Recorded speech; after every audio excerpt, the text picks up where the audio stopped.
Behind the Line Extra for your Thursday, December 26, 2019. I'm your host, KC. Follow me on Twitter at KC_BTL84. Hope you guys had a good Christmas. Mine was excellent. We've got a lot to go over today. This is such a busy time of year for the world of sports. The NFL playoffs are around the corner.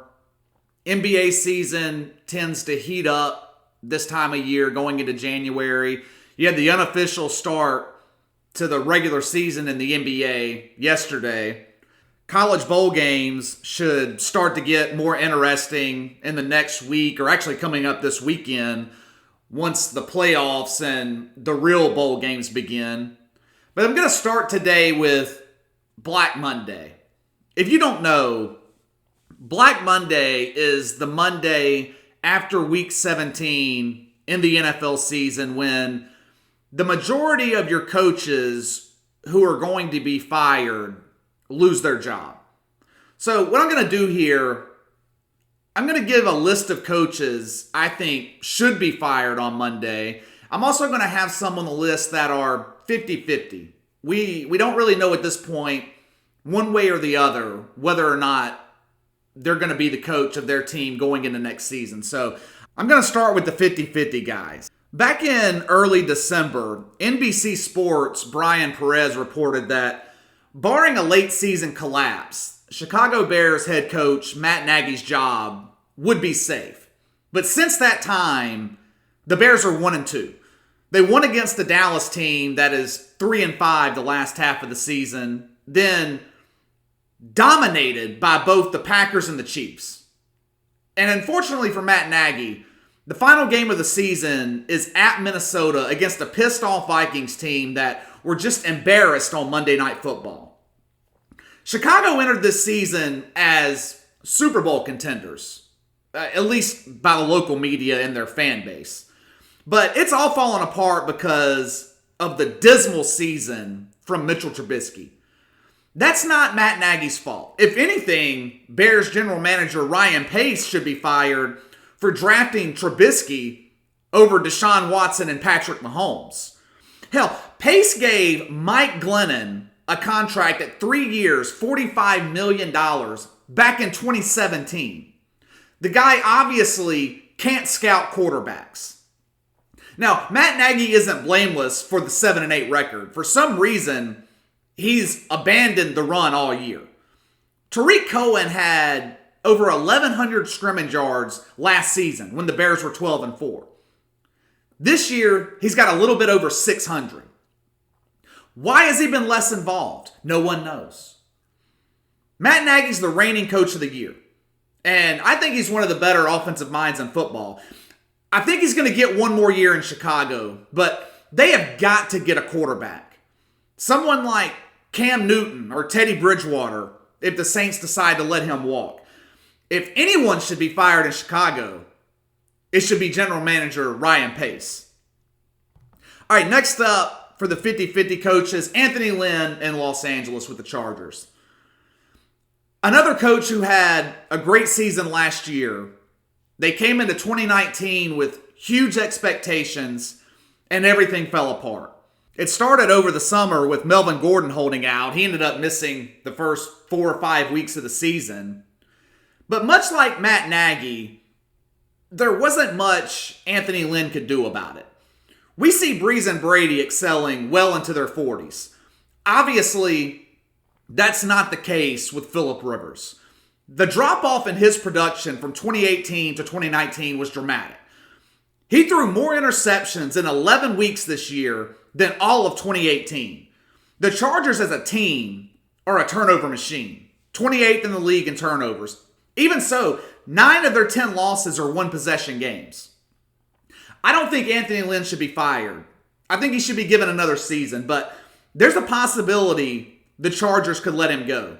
They drastically underachieved this season, and with them moving into a new stadium next year, with a fan base in Los Angeles that's non-existent, a new coaching hire would provide a much-needed splash for this franchise going into next year.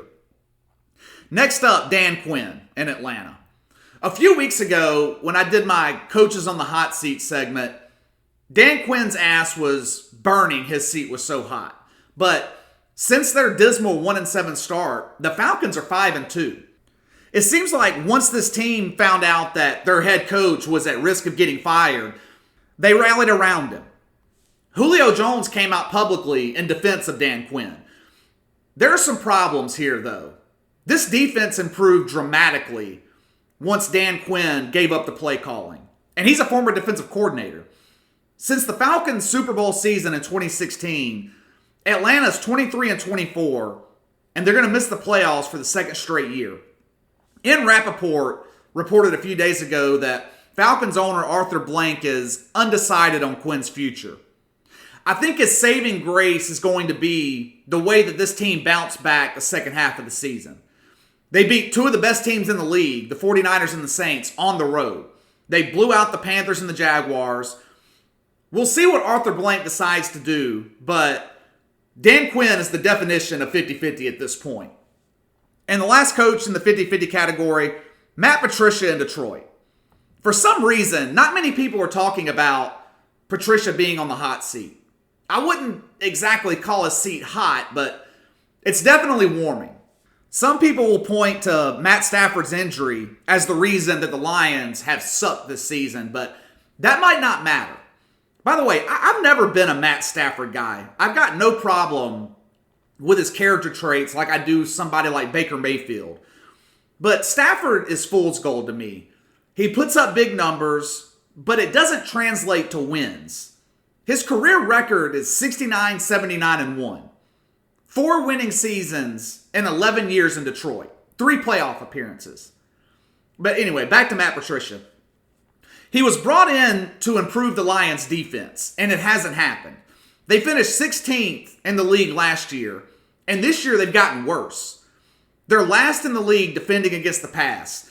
Detroit has held the lead in nearly every game this season, yet they're 3-11-1. Over Patricia's 2 years in Detroit, they're 9-21-1. It's not good. There are a couple of things working in his favor, though. Like I said, they've held a lead at some point in almost every game this year, even with backup quarterbacks playing. So his team is competing. Also, the general manager of Detroit, Bob Quinn, worked with Matt Patricia in New England. So he might be inclined to give him one more year to right the ship. All right, let's get to the coaches that should be fired. We're going to start with Pat Shurmur and the New York Giants. I'm usually not a fan of firing the head coach on a team with a young quarterback. I feel like it stunts their development, changing up the offensive system. But Pat Shurmur has done nothing to prove he should keep his job in New York. He's 9-22 in his 2 years with the Giants. If you count his years in Cleveland, his head coaching record is 19-45. He is the Alvin Gentry of the NFL. The 3 opponents the Giants have beaten this season, they've beaten the Redskins twice, are a combined 14-31. None of them have winning records. The 5 teams Shurmur beat in 2018 were 39-41. So he's actually worse this year than he was in 2018, and he's getting better quarterback play from Daniel Jones than he did from Eli Manning. The Giants have started more rookies than any other team in the NFL, and Daniel Jones has developed nicely, but this team is dog shit defensively. And with Ron Rivera out there waiting for a call, there are better coaches than Pat Shurmur to lead this team into next season. Next up is Doug Marrone in Jacksonville. Shit has fallen apart for the Jags since that miracle season with Blake Bortles as their quarterback back in 2017. The Jags rode one of the best defenses in the league to the AFC Championship, but the Saxonville days are long gone. I think the writing was on the wall for Doug Marrone back in September. Jalen Ramsey couldn't wait to get away from this guy. Forced a trade to the Rams. It's never a good sign for a head coach when your best player wants to get the hell away from you. Last season, the Jags still had a top 5 defense. They just couldn't score. They brought in Nick Foles. He ends up getting hurt in week 1. Gardner Minshew was never going to be the answer. But the defense has regressed so much in Jacksonville that this team can't compete. 7 of their 10 losses have been by double digits. This team is getting run off the field on a weekly basis. Now, this isn't all the fault of Doug Marrone. Tom Coughlin gave millions to Blake Bortles and Nick Foles. Neither of them worked out. Coughlin's already gone, and Marrone will be next Monday. Jacksonville's about to go into a full rebuild. The next coaches on the list should be no surprise. I've been pounding these two guys all season long. Freddie Kitchens should be as good as gone in Cleveland. I talked on Tuesday about Browns management saying a few weeks ago that barring a late season collapse or circumstance, whatever that means, Freddie Kitchens would be brought back next season. Well, we've had multiple instances of both. Cleveland came into 2019 with huge expectations. All you had to do was listen to them during training camp. They told us on multiple occasions that they were a playoff team. They were taking over the AFC North from Pittsburgh. I guess they forgot about Lamar Jackson and the Baltimore Ravens. When expectations are built by the fans and the media, it's one thing. But when expectations are built by the coach and the players, you damn well better back it up. I told you before the season that every team in the league was going to give the Browns their best shot just to shut them the fuck up. It started in week 1 when Tennessee went to Cleveland and stomped their ass. What more can I say about Freddie Kitchens that I haven't already said? There's no way in hell this guy should be back next season. Lack of discipline in the locker room. Questionable play calling. Myles Garrett attempted murder on Mason Rudolph. Kitchens wearing that shirt that said Pittsburgh started it. Just an overall feeling of incompetence with this coaching staff. And really the organization as a whole. Baker Mayfield's going to be given another shot next year, but Freddie Kitchens will not. Last on the list, should be no surprise to anyone, Jason Garrett in Dallas. The highest paid player on the Cowboys roster, DeMarcus Lawrence, after the loss to the Eagles, told the media that talent without direction is nothing at all. I thought that was interesting. There hasn't been one player on this roster come out in defense of their head coach. That being said, it's not all Jason Garrett's fault. The Cowboys' star players haven't shown up to play for the bulk of the season. DeMarcus Lawrence called out his head coach. The guy had half a fucking sack against the Eagles. Maybe he should look in the mirror. Everyone in Dallas is pointing fingers. That's a sign of not only a lack of leadership at the coaching position, it's a lack of leadership in the locker room.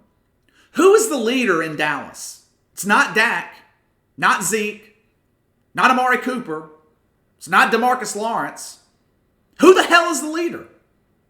Jerry Jones? It's inexcusable. Look, it's not easy being the head coach of the Dallas Cowboys. You have this shadow hanging over you every game, and he's sitting in his suite watching over your every move. Jerry Jones is the only NFL owner that speaks to the media after every game. He's the only NFL owner that is the team's general manager. I'm sure he wants to be the head coach too. Jason Garrett should have been fired after the 2013 season when he went 8-8 3 years in a row. Or 2015 after they went 4-12. I'll tell you why I think he wasn't. One, I think Jerry Jones really likes Jason Garrett. Personally. And he let his emotions get in the way. But I think the main reason, the biggest reason, is that he was waiting on Sean Payton. He thought that once Drew Brees retired, he would be able to take Sean Payton away from New Orleans. Gail Benson, the Saints owner, put the brakes on that plan when she gave Sean Payton a long-term extension. Once that happened, Jason Garrett's days in Dallas were numbered. And at this point, he's got 3 days left to be the head coach in Dallas. All right, let's get to my NFL power rankings. We're coming up on the last week of the NFL regular season. It goes by too fast. Seems like you blink and the NFL season's over. We've got some movement in the rankings this week. I'm dropping Seattle out of my top 5. As a Saints fan, I want to believe this team can beat the 49ers Sunday night. But Seattle has lost so many key players the past couple of weeks. Coming out of that game Sunday against Arizona, The Seahawks didn't have a running back on the roster. They're all on IR. Russell Wilson's elite, but even elite quarterbacks have got to have help. I've also dropped the Minnesota Vikings out of my rankings, obviously. I'm not replacing them with Aaron Rodgers and the Packers either. Green Bay is too inconsistent defensively. I'm not a believer in Matt LaFleur just yet. Coaching is important once you get into the playoffs. I wouldn't take Matt LaFleur over any of the other NFC coaches. Pete Carroll, Sean Payton, Mike Zimmer, Doug Peterson, Kyle Shanahan. Experience matters when you get into January.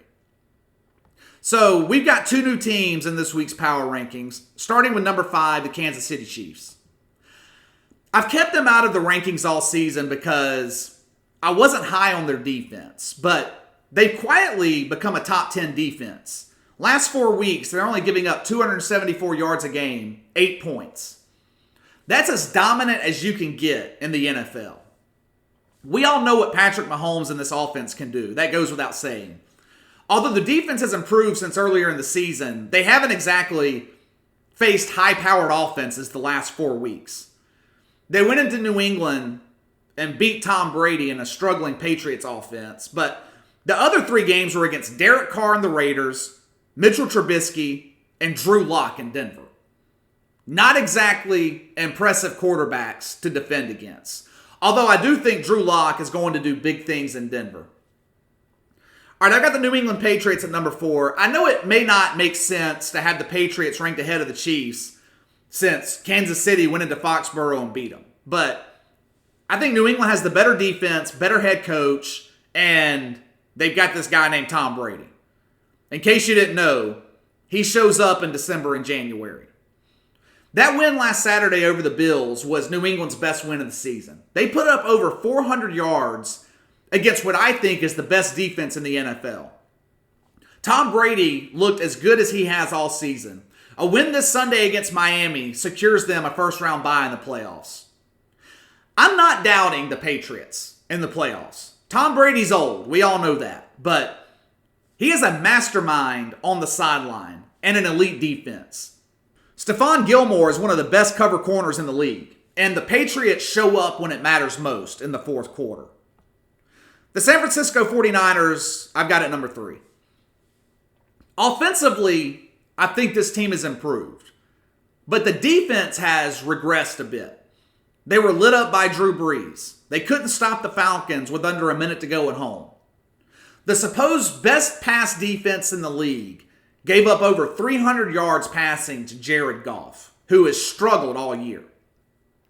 We talked about how banged up the Niners were on Tuesday's podcast. They lost their center, Weston Richburg, in Week 14 and struggled to protect Jimmy G against the Rams' pass rush. Even though they won, he struggled to find rhythm the entire game. Just like in New Orleans, though, he still stepped up and made the big plays when it counted. On paper, the Niners have no reason not to head into Seattle and win Sunday night and become the number 1 seed. The Seahawks are limping into that game.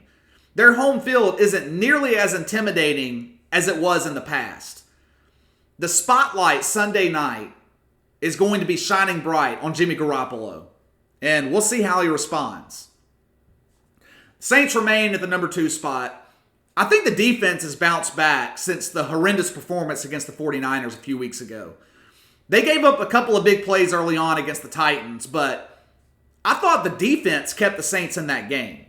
They pressured Ryan Tannehill, had that huge fumble in the fourth quarter that basically sealed the win. The defense has struggled with giving up big plays all year, but once they clamp down, they're tough to score against. The big thing for me with New Orleans is Drew Brees is fresh late in the season for the first time during this 3-year playoff run. The Saints' offense is unstoppable. Pick your poison. Michael Thomas has proven that no one in the league can stop him. Alvin Kamara has finally woken up from his 3-month nap. Jared Cook has given this offense the ability to attack across the middle, something this team has lacked since Jimmy Graham left. And rookie Deontay Harris is the best punt returner in the league. It seems like he breaks a big return nearly every time he touches the ball. He's constantly setting up Drew Brees in good field position. The Saints are guaranteed one home playoff game. A bye week would be nice so they can get healthy, but for the first time in the Drew Brees, Sean Payton era, I don't think that home field is required for a Saints Super Bowl run. The Saints are a good road team.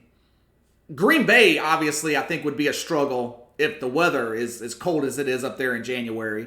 But I think they could go into San Francisco or Seattle and get a win. All right, number one, the Baltimore Ravens, where they've been, I don't know, the last 6 to 8 weeks.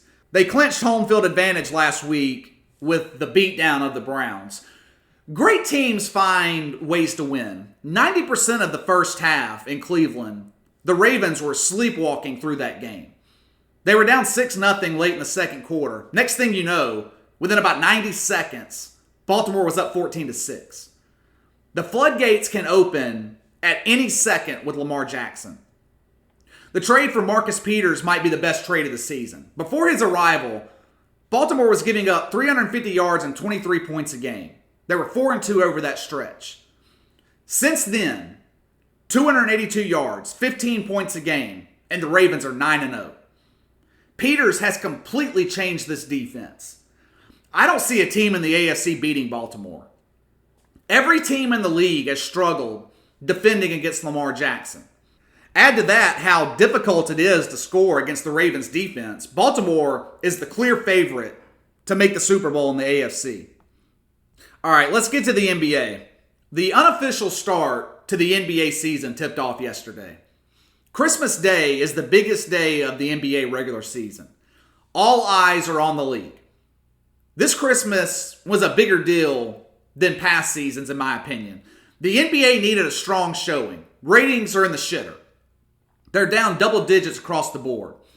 The NBA's been killed with injuries to star players this season. Kevin Durant, Steph Curry, Klay Thompson, Zion Williamson. I don't think yesterday was a good day for the NBA. The first 3 games were blowouts. The potential best matchup of the early afternoon games was between the Bucks and the Sixers, and Giannis failed to show up on the big stage. Shot 30% from the field, failed to make any of his 7 3-point attempts. The game was over going into halftime. That being said, the battle for Los Angeles delivered in prime time. And for the second time this season, the Clippers proved they're the best team in LA. Kawhi Leonard dominated on both ends of the floor. At this point, he's the best player in basketball when he decides to show up to play. I'm not going to take anything away from the Lakers. They're a good team, but they aren't making it out of the Western Conference. In terms of superstar players, I think the Clippers and the Lakers are about even. Kawhi is just a little bit better than LeBron at this stage of LeBron's career, but Anthony Davis is better than Paul George. However, the Clippers have something that the Lakers don't, and that's depth. A guy like Patrick Beverley is crucial when you get into the playoffs. We saw last year how he aggravated the hell out of Kevin Durant in their first round series against Golden State. He was up to his usual antics last night too. He made the play of the game with 3 seconds left in the fourth quarter, partially blocking LeBron's 3-point attempt. Ball ends up touching LeBron last before it goes out of bounds. Then Patrick Beverley does what he does best, gloat. He stared into the crowd and yelled, "This is my fucking city." I loved it. Other than LeBron and AD, who do the Lakers have? They don't have the blue-collar guys, the guys needed to make the hustle plays. Kyle Kuzma started the game red hot. He had 14 points early. He was draining threes, and then he all but disappeared. Anthony Davis said after the game last night that the Lakers gave the game away. He said they were in the penalty with 8 minutes to go in the fourth and just kept shooting jump shots instead of attacking the paint. That's bullshit. What happened was the Clippers clamped down defensively in the fourth and forced the Lakers into taking jump shots. LeBron's groin injury likely had something to do with the Lakers not attacking the paint, but where was Anthony Davis? He has no excuse. The fourth quarter of that game was telling to me. The Clippers have their lineup decided in closeout situations. Kawhi, Paul George, Patrick Beverley, Montrezl Harrell, Lou Williams. That's who they go with when the game is on the line. Frank Vogel doesn't have that figured out just yet for the Lakers. Of course you have LeBron and AD, but sometimes it's KCP, sometimes it's Danny Green, sometimes it's Rondo. They don't have a definitive group in late game situations, and it showed last night. Frank Vogel put Rondo in the game to alleviate some of the ball handling for LeBron. And it makes sense. Besides the fact that LeBron continued to run the point, Rondo can't shoot. The Clippers were leaving him alone in the half court. It was basically 5-on-4.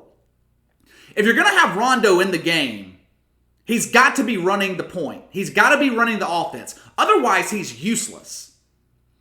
The crowd was 100% on the Lakers side last night, which was to be expected. But that could get interesting if these teams match up in the playoffs. In a 7-game series, the Clippers would basically have 7 road games. 7 games where the crowd is against you.